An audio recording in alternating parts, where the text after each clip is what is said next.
ఈవిడేంటి ప్రతిసారి నేను వచ్చినప్పుడే కలజోడు పెట్టుకుంటున్నారు? అడుగుదాం ఉండు.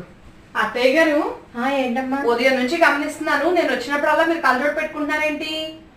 ఏమి లేదమ్మా, నిన్న డాక్టర్ దగ్గరికి వెళ్ళాం కదా మనము. తలకాయ నొప్పి వచ్చినప్పుడల్లా కళ్ళజోడు పెట్టుకోమని చెప్పారు, అందుకే.